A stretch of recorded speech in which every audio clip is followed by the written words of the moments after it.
Building a family can be a complicated, messy, lonely, and sometimes heartbreaking process. But you don't have to navigate this challenging journey alone.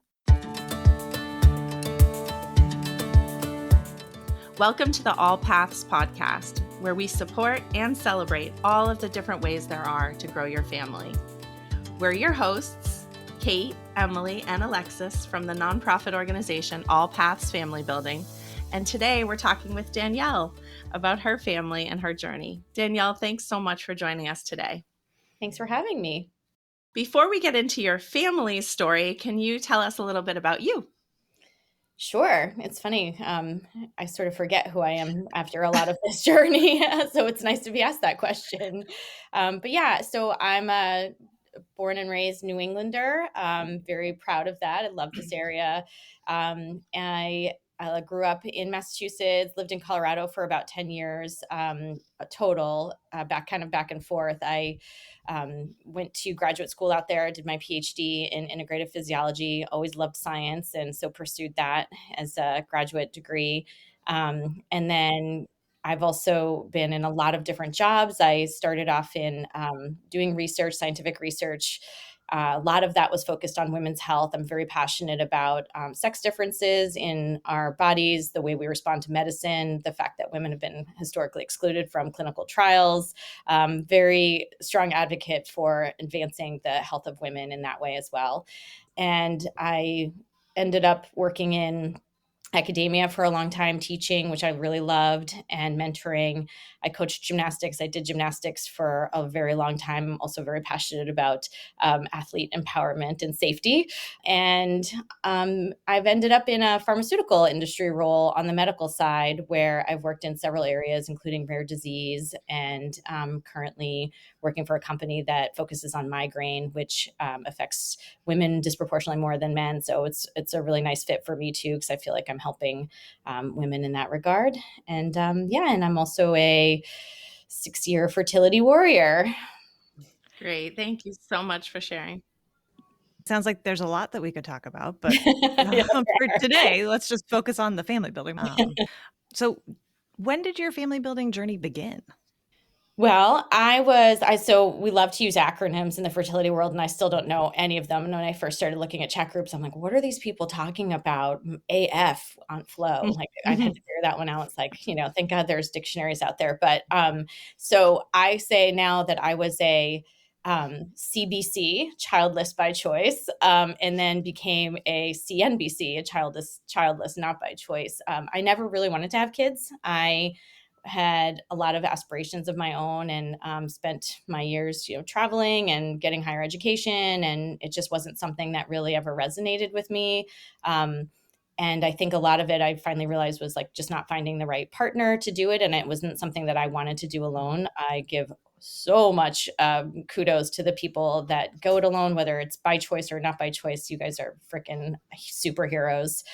And eventually I met someone who was really important enough to me to reconsider my stance on this. And I was really a very black and white kind of person for a long time, in terms of, just seeing the world that way, and like, it's either yes or a no. And so finally I kind of was like, I was already 40 when this happened. And I thought, I've never challenged this thought process in my head. I've always just said, I'm never getting married. I'm never having children. Like, it was just a blanket statement I would use. And it probably was informed by, things earlier in my life that maybe were no longer true. So it was an exercise that I did just because I cared about this person so much, who is now my husband. And I was like, I think I owe it to myself and to him to just, before I dissolve this relationship, to say, well, maybe I need to think about this. And what I usually do is kind of crowdsource things. I love to talk through my feelings with my amazing friends. And I called a lot of my friends who were older moms who had also started the process after 40 to see what that was like.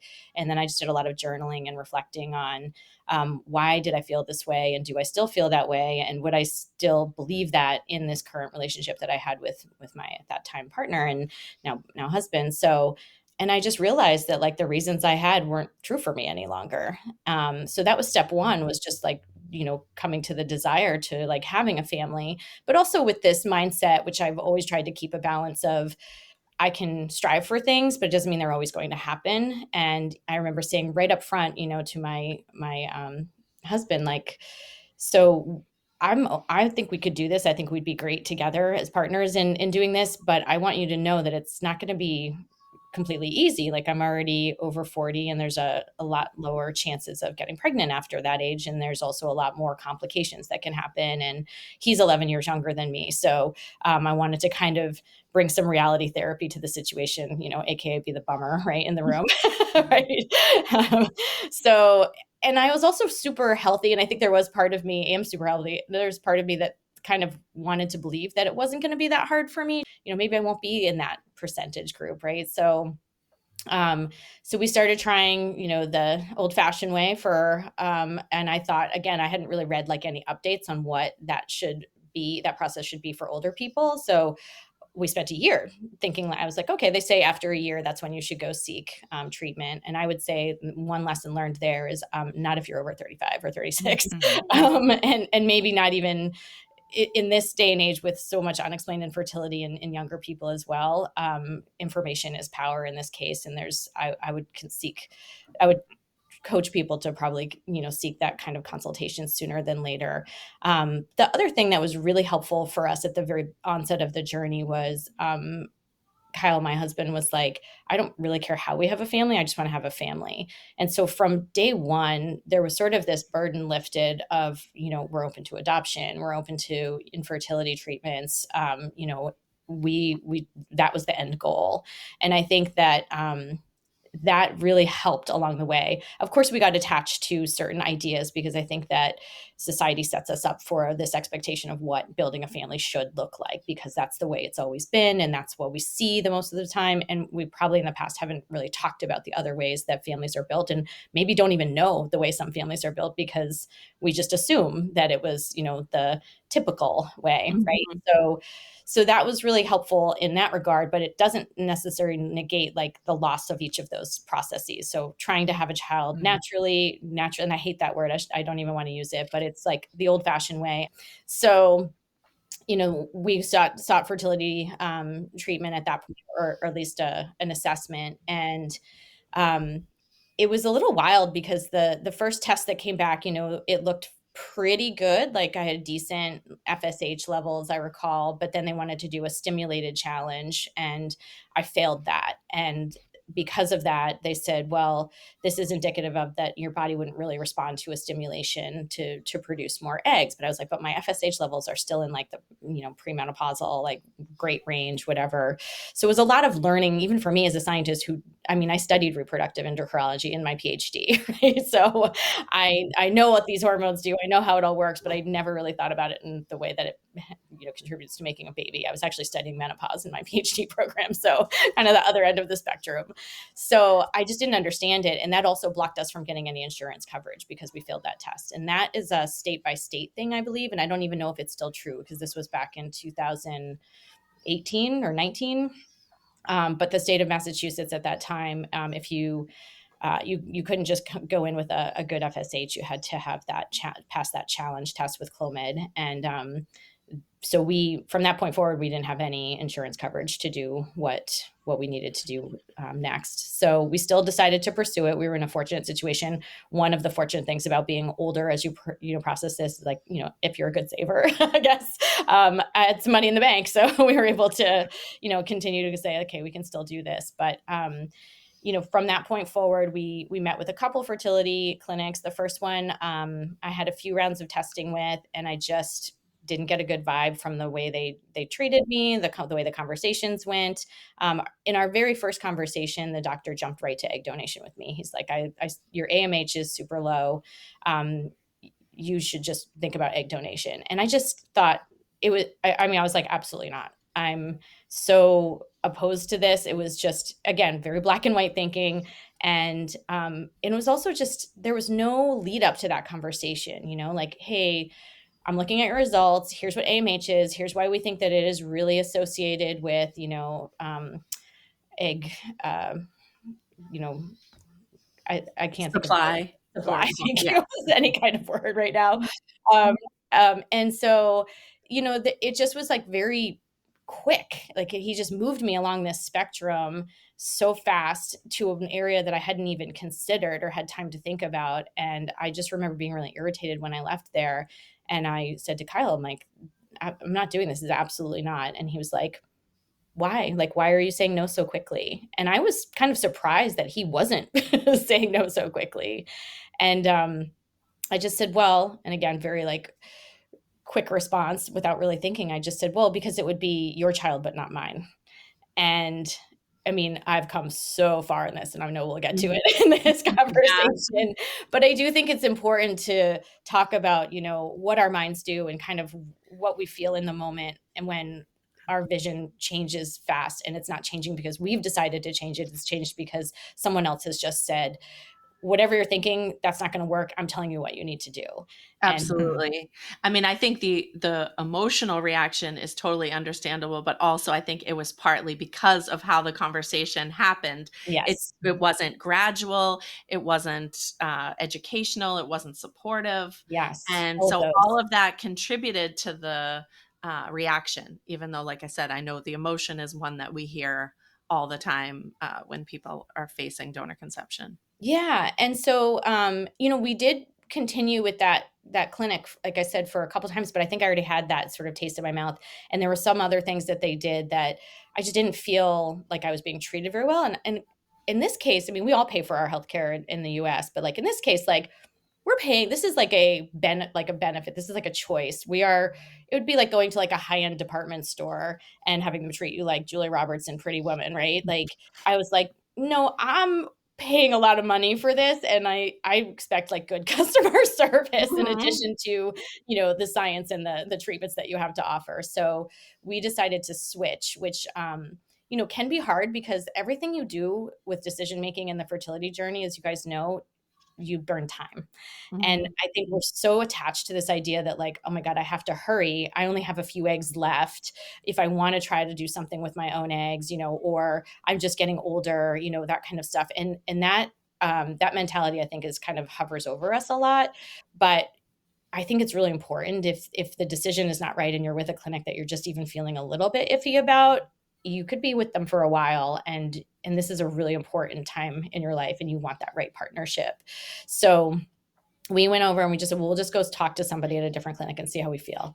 Totally different experience.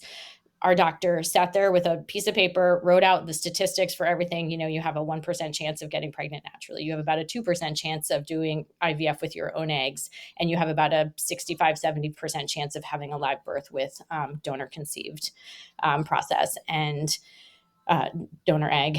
And, you know, my husband and I are all both kind of analytical, practical people. And we were like, well, obviously that, you know, tells us which thing we should choose.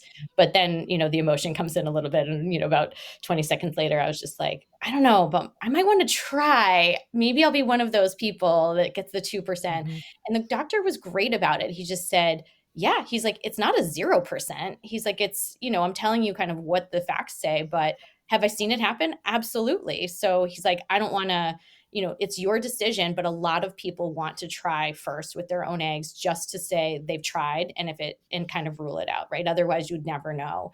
So I really appreciated that sort of shared decision making approach, complete, like you said, Kate, like very different, you know, leaving it to us, but giving us the information. Sit with it, think about it. Yep, I've seen it happen. I've seen people, you know, want to try this first. You always have these other options on the table. Go home, think about it, and you know, whatever you want to do, we'll do.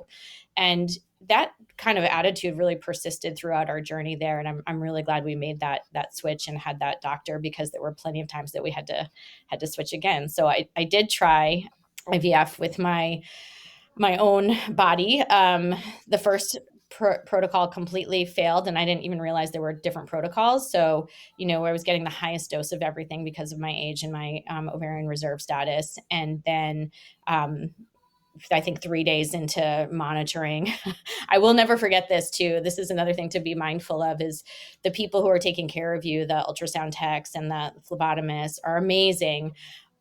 I will say though, there was one ultrasound during this time period where, you know, it's like day, maybe like the second or third one. So I'm thinking things must be growing in there or something. And all she said was, it's a little quiet down there. And I was like, what the hell does that mean? Aw. Right?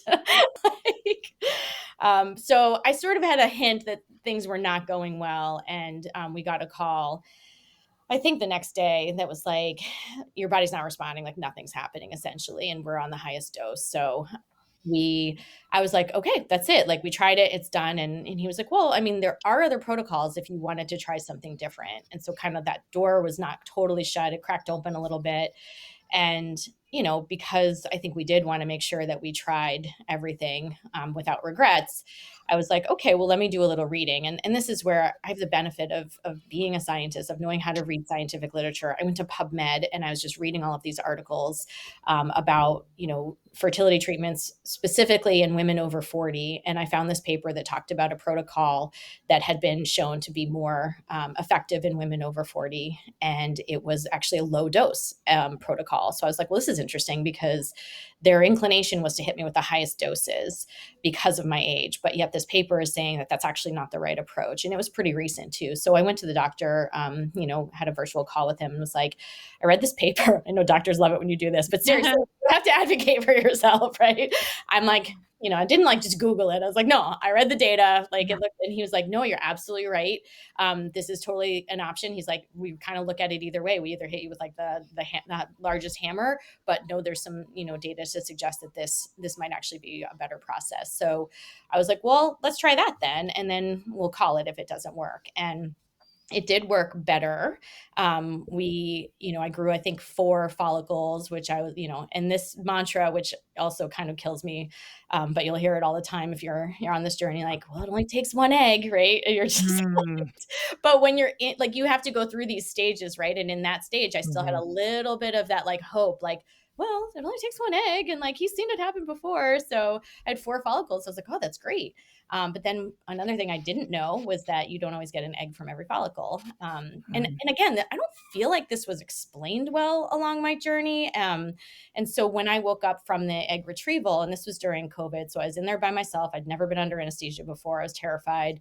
The team was amazing. But I woke up and, the doctor who we had wasn't the doctor who did the retrieval, because they just kind of rotate. That's another thing to know, is that, your doctor might always not always be the person doing your procedures. But the woman who was there, terrible bedside manner, and was basically like, okay, so we got 1 egg. We'll call you tomorrow. And like walked out of the room where I was just like still coming out of the fog. And I was like, what? And this amazing nurse walked in next, and I'm just like bawling, like, what happened to the other eggs? Like, did you guys screw up? Like, what happened? And she's like crying with me, and she was so, so supportive, and I'll never forget her. I think the nurses on our journey are, again, just like these angels. But yeah, it was wild. And then we got a call that said, well, we only got 1 egg, but it did fertilize. First, I should say I did call the doctor, and there's like, I have an emergency. I need to talk to him right away. And they were just like, and so he calls me back. He's like, Danielle, I know you had your procedure today. It doesn't look like anything, are you okay? It sounded like something was really wrong. I was like, yes, something's wrong. What happened to the other eggs? Like this poor guy. I was just like laying into him. He was just like, well, and then they explain it to me. Well, and your colleague did not care for you very well. Yeah, exactly. I think I told him that. Hopefully I did. I was, again, still in that sort of like rage situation. But so our 1 little egg there actually fertilized. And so then we got like this other like boost of hope. We're like, oh my God, maybe it'll make it. And then we just waited and waited. And I thought they're supposed to call you at 3 days, and nobody called and nobody emailed. And so then I called and they said, well, no, you'll get an email at 5 days. I'm like, you get an email? Really? Like, that's how you do this? But we did get an email at 5 days. Actually, no, I think we got a phone call. And I think it's worse if you get a phone call. I think the email probably would have said like, all good. Like, we'll be calling you to schedule like, whatever your transfer. But no, we got a phone call saying it stopped growing after 3 days. So again, this is just a long lesson in, every single step you take, there's like a, do not pass go or go, right? And then you're forced to kind of make another decision. And that was the point where, again, our doctor was incredible and said to us, this protocol did work better than the first one. We actually got stimulation. You got an egg, you got follicles growing. We could try it again if you want to. Otherwise, I think you guys need to decide if you're attached to the idea of having a biological child from both of you, or if you're not, it's I still think you have, a high chance of a live birth with a donor egg process, about 70%. And we were like, well, we are open to that, but, let's talk about what is the egg donor process. And so he explained to us, the different ways of matching with the donor, either through the egg banks or finding a known donor or using an agency. And so I just really liked that approach again, because he was like, you still have options. I'm not telling you what to do right now. This is where we're at and you get to choose. And for me, I was like, I don't want to do more of this with the same outcome. It's a lot on my body. I'm also, a realist. I know the chances are very small, and it wasn't healthy for me any longer to hang on to that hope of like, it just takes one egg. Like the stories of people telling me like, well, my sister was 55 and she, and I was like, those stories were really helpful at the beginning of the journey, but like after going through some of this process and kind of um, dealing with everything, I was like, it doesn't help me anymore to read that. Like I had books about that. I like threw the books out. I'm like, I'm not interested in miracle stories anymore. It's not helpful. I need to be practical, and I need to also just like internalize and be like, what's right for me? And with Kyle as well, as a team, what's the right choice here? And it was actually pretty surprising how easily we were able to kind of pivot to that, because we joined one of the banks online and started looking at profiles. And surprisingly, I thought like, how are you ever going to find somebody that you're comfortable like using their DNA, right? But it actually was pretty quick that I was like, oh, I read this profile of this woman. I was like, she kind of looks like me. They put their baby pictures up there, which I didn't realize. And I was like, oh my God, I kind of looked like that as a baby. And she was like, did gymnastics and dance. And like, she wrote this beautiful, they all write their reason why they're doing it. Um, and I loved what she had to say. And I was like, oh, this is our person. Like that was easy. Like it was within a day. What I didn't realize is that, there's like, this is a national bank and there are a lot of people looking for eggs. And so we kind of sat on it for a while and didn't do anything. And then I went back in a few weeks later to find her again. And she was like no longer available. So somebody had scooped her. And so then I was like, oh crap. And that kind of was deflating, because I was like, I really thought we hit, finally this piece where we felt really comfortable with it. And in the meantime, I had a friend of mine who had told me she met a young woman recently, randomly, just through her work. And the young woman had said to her like, oh yeah, I don't have kids of my own. I love kids, and I've always wanted to help somebody else have them. And my friend had told me about this, and I was like, oh, that's really nice. But no, we found this person online. And so then when that fell through, randomly one day, I didn't even think about that other option, but my friend called me and was like, how are things going? And I was like, oh, I'm really bummed. We found this donor online that I really thought was going to be a good match. And now we have to kind of think about it again. And she was like, do you want me to put you in touch with this woman? And I was like, well, this seems like fate may be intervening. So I just said, yeah, like, why don't I just have a conversation? And there was some pretty interesting things that happened from there on, where like it all felt very meant to be. And for, anonymity purposes, I'm not going to share exactly what those were, but they're pretty special. And it was just like, oh, okay, obviously this is what we're supposed to do. And we moved forward with that. And it was really, of course there were moments of doubt, but mostly it was this just mindset shift of how beautiful of a gift, like what is the most beautiful gift a woman could give another woman, like the ability to, have a child and be able to carry. That was really important to me too. And I know that not everybody has that option. And I want to acknowledge that, because I think, there's a lot of things that go wrong along the way, and it could have happened to me too. I mean, I had a couple of surgeries because, we had 2 failed transfers once we had the embryos from the donor. And that was another thing that I wasn't prepared for, because I thought, we tested these embryos. We paid the extra money and had the extra time to test them for genetic abnormalities. 2 of them were eliminated. 2 of the 6 were eliminated as part of that process. And so we felt like the 4 that were remaining, we're like, this is a gold mine, right? Like it's a numbers game. The more you start with, the better off it is. And when we're told 70% chance, we're like, this is going to work, right? So first transfer failed, and that was like crushing blow. Like I went from totally like, this is great, we're all good, everything's falling into place, to really, really dark, really fast, just like angry at the universe, angry at everybody, like who put me in this position to think that this was going to happen. I don't understand. Like, we did everything possible. I gave up my own like genetics to conceive, which was a really hard pivot for me to do, but I opened myself to it and I accepted it and I embraced it. And then I still got fucked. And I was like, I don't know what else I'm supposed to do here. Mhm. I have really like let myself open to every possibility and said, go ahead, like, I'm here for the lessons. And then I was like, I'm done with your fucking lessons. This is it. I just couldn't do it anymore. You know, even hearing you talk about it just takes one egg and the positivity and you think you're doing a good thing by being positive myself.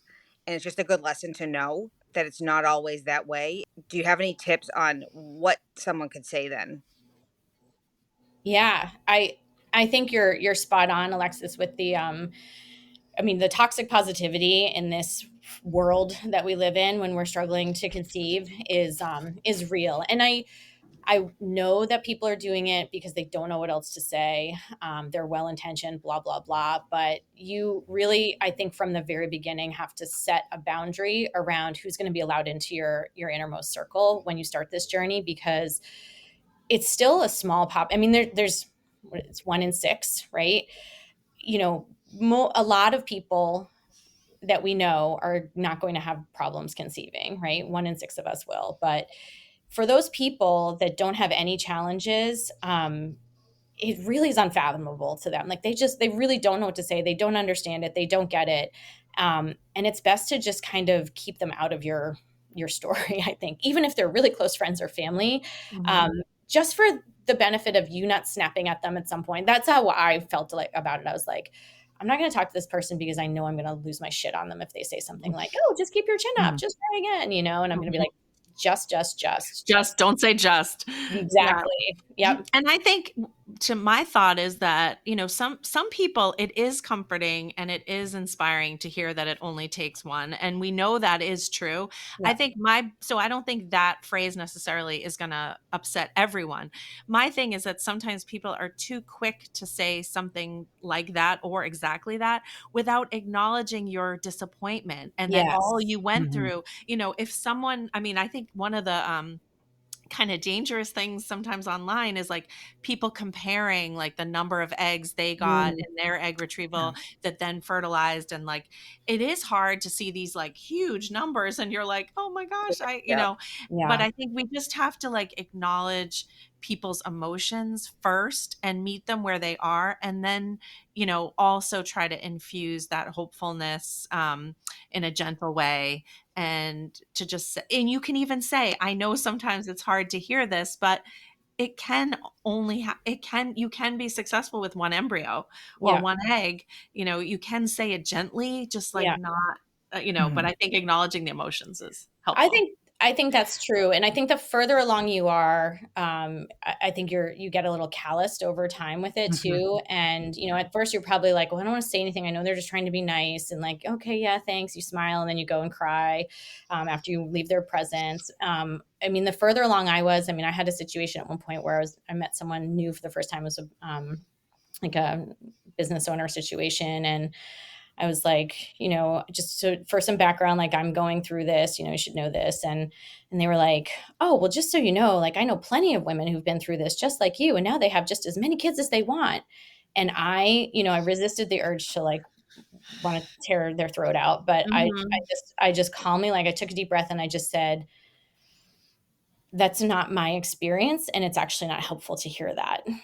I And love Mhm. it. and I know that it was Perfect. an uncomfortable thing for that person, like, in that moment, I'm sure they were very uncomfortable, but I was like, "I don't care. Like, I'm tired of being the one that's uncomfortable. Like, guess what? I'm gonna make you uncomfortable." I think that was perfect. Yeah, that was Yeah. great. It's a good lesson. Even those of us that are in it and had a different experience and are just, thinking that the positivity is well intentioned and you really want to help, but it's good to hear it because like even hearing from you now, it's a good reality check. Yeah. Yeah. And you never know what people are going through as well. And I think one of the things that I've learned a lot is, just because you're not having fertility treatments and doing injections and going to the hospital, it doesn't mean that you're not struggling to conceive, right? And miscarriage is something that has been sort of like the hidden piece. I mean, there are people Mhm. I talk to now. So, I mean, one of the great lessons for me was when that first embryo transfer failed and I was completely devastated. I mean, I literally like got the news, wrote to my boss and said, I'm out for the rest of the week. No questions asked, and I just went like into this world of myself and trying to figure things out. And when I was finally ready to emerge from it, I called 7 people, I think, that day. And 6 out of the 7 people, when I told them what was going on, because they didn't even know I was in fertility treatment and what had happened, 6 out of the 7 people shared with me that they had been through miscarriage with either themselves or their wives. And Wow. I was like, Mhm. what are we doing? Wow, we are trying to like weather this alone and be so strong and not hurt other people's feelings or make them feel uncomfortable talking about this stuff. And yet there's this whole world of people, especially when it's a miscarriage, where that can be so quiet and nobody ever knows, And I found out later, a friend of mine, I was telling her this story, and she was like, I had a miscarriage last year at work and got on a conference call the next day from my couch and just tried to like put on a happy face. And we just talked about this and cried about it. And we were like, we have got to normalize this. Yeah, we can't support each other if we don't even know about it. Yeah, it was wild. All right, so now we need to hear the end of your story. Okay. So one more Mhm. transfer and that failed as well. So it was, and we were sort of, at that point I was like, what are we doing here? And our clinician was great. Again, he was like, okay, after 2 tries that are failures with genetically tested embryos, like let's go back in and make sure we're not missing anything in your uterus. So they did another hysteroscopy, and they did something called a endometrial receptivity assay, an ERA, which I had read about. But again, as a scientist, I was like, these data are not that convincing. And it seems like it's a little bit, not quite there yet in terms of conclusive results. But it was another option. And again, our physician completely agreed with me on all of that. He's like, I totally hear you. I think the data are, moderate at best, but it is something we can do, right? And at that point, you're just like, what do we throw at this? I mean, not for nothing, these are also expensive embryos and expensive procedures. So you want to try to optimize the conditions. So we did a couple more tests, and so this is also why it can take so long, because now we're kind of back to the drawing board. And waiting for those test results. And then we get the test results, and this is like a bizarre turn of events, but I ended up winning this award at work, and the award was a trip to Turks and Caicos. And so my physician was like, okay, let's talk about like everything came out clear. Like we had some things to do. Like I actually had things to do. Now it sounds so easy. I had to have another surgery and like a revision in my uterus, and a couple Things other to do. just a couple things in there. At that point, it's just like, all right, whatever. I just live in a hospital gown now. And so when all of that was kind of happening, he was like, once he's like, I think this is, these are all good things to do. We can think about when you want to have your next transfer. And I was like, he's like, do you have any travel planned? And I was like, oh yeah, I've got this trip here. And I was like, and I have another trip. And he's like, to Turks and Caicos. And he was like, oh, he's like, that has Zika still. And so you can't get pregnant or try to get pregnant for 3 months after you've had any potential exposure. Oh, no. You would think, oh no, Emily, but I actually felt this like weight lifted off of me. I was like, Good. I had a moment of like, crap, do I have to not go on this trip? I was like, I earned this. I felt really proud of it. I wanted to do it. And I've just been like through so much for the last 3 years. I was like, it almost was like a gift that he was like, you can't do this. I was like, okay. Little forced break. Yeah. I was like, yeah, it was a forced break. And I'll tell you what, like, that's another thing that now I would look back and tell people, like, if you're starting to get overwhelmed, like, just, again, we have the clock ticking in our heads, but it's like, Yep. is a few months really going to matter? And is it going to help you have better mental health and feel more present in the process and clear to make decisions that might need to be made? So we went on the trip, came back, waited 3 months, had a couple little glitches there. It kept stretching out. Like it was never like, oh, okay, and now we're ready. Oh, nope, now we have to do this. And this is where I also learned the like I have gone so far in this process now, and this is where what I wrote the article about for you guys a couple of years ago, was just starting to see things as information and not getting so emotionally attached in the moment, but actually deciding how I wanted to feel about it. Like not letting my emotions be driven by somebody else's external voice. And so the day that I got the call from the doctor saying, I think we're going to have to cancel this transfer cycle because we found something on the ultrasound and I want to kind of run it to ground. And I wanted to just like run home and jump in bed and eat ice cream and cry. I was just like, what? Like, when is this going to stop? But for some reason I was able to like pull myself back in that moment and just be like, is that really what I want to do right now? Cause I was at the gym when he called me and I was like, no, I want to go get my workout in. Like, that's why I'm here. This makes me feel good. I'm going to go take it out on the barbell and then I'll go home and eat ice cream and cry. And when I finished my workout, I went home and I was like, yeah, I still don't feel like I want to eat ice cream and cry. Like, we're just going to like keep going one step at a time. And if there's some point where I do want to get in bed and eat ice cream and cry, I will let myself do that. But I'm not going to like just melt into this person's, sort of bad news. I have come far enough that I can decide when I want to be mad, when I want to be calm, when I want to like not give up any more of my life and time and experiences because I'm getting more bad news about one piece of my life. Like there's still a lot of other things going on for me that I feel really good and happy about. And I can't let this be the driving factor anymore. So that was a great mindset shift. And when we did our last transfer, which I also was kind of like at my end, and I told my husband, like, I really don't even want to do this anymore. I'm kind of done. And he was like, can we just try one more? We had 2 left. And I said, I'll only do it if there's a girl left. And they hadn't told us the sexes of the embryos before. They said it was not recommended to know until you had a successful transfer. And so I called the clinic kind of in a mood and I was like, I need to know the sexes. You need to tell me right now. And they were just like, oh, okay.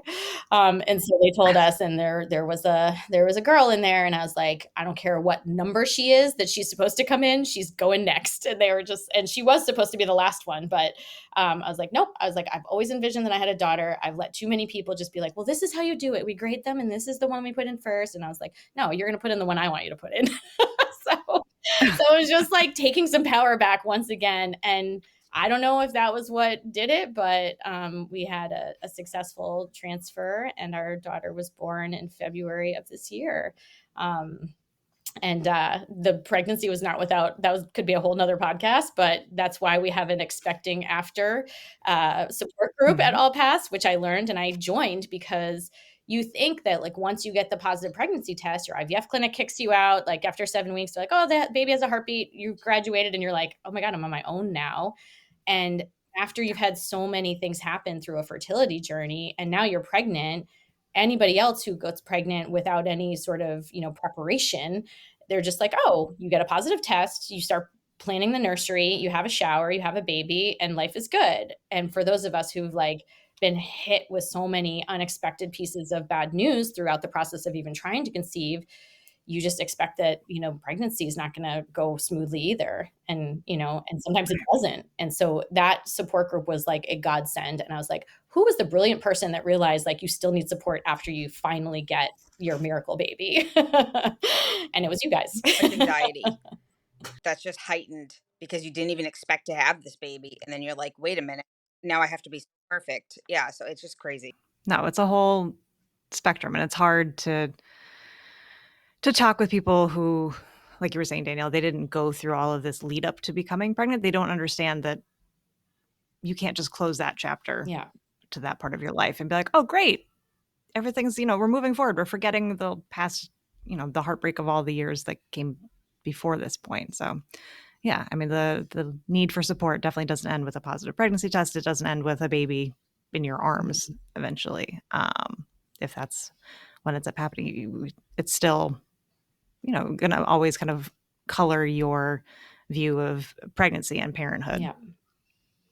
Yeah. And I would say for parenthood, it's actually helped us. We have a lot of people come by and see the way that my husband and I interact with our daughter. And they're just like, you guys don't act like first-time parents. Like, you're so calm. And it's like, because what, we're going to get upset if she cries? Like, no, we got upset when we couldn't have her, like having her be here in this moment is just, it puts everything in perspective. Like, she had a massive shit yesterday, got all over everything, right? And we're just laughing about it. We're just like, he's like, I just bought this shirt. I'm like, well, that was stupid. You shouldn't have bought a white shirt,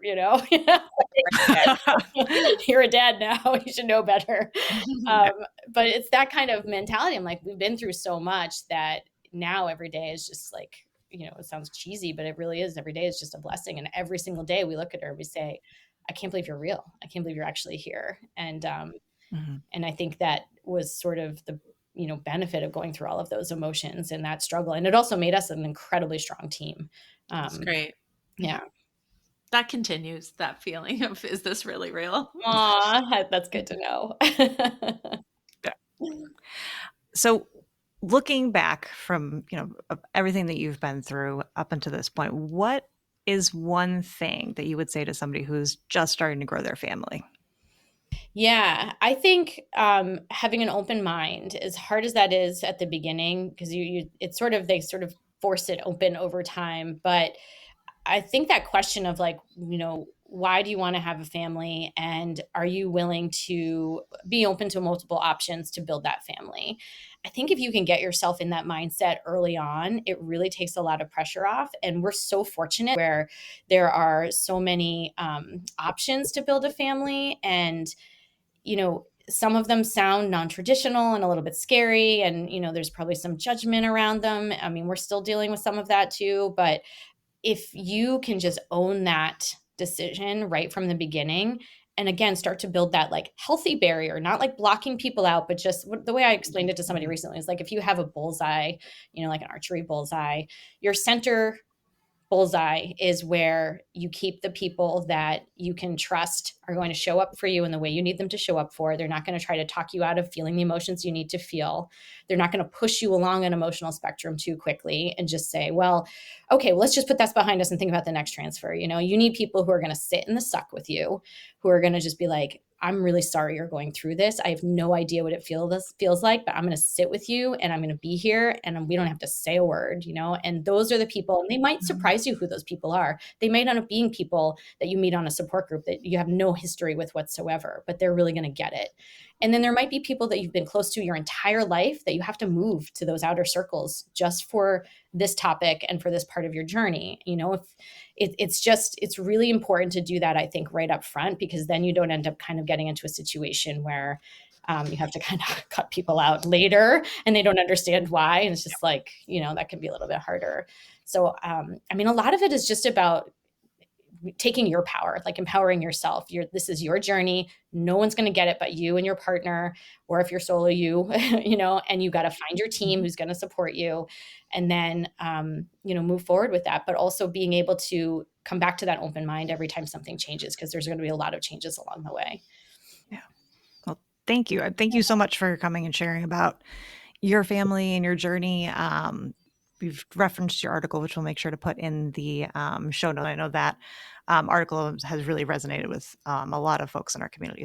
Thank you for everything that you do. Thank you guys. I couldn't have made it through without you all. The support groups have been incredible. And I think one of the reasons I wanted to become part of the organization and volunteer was at some point when you hit a really challenging time in this journey, I think one of the best things you can do is find someone to help that's also going through it.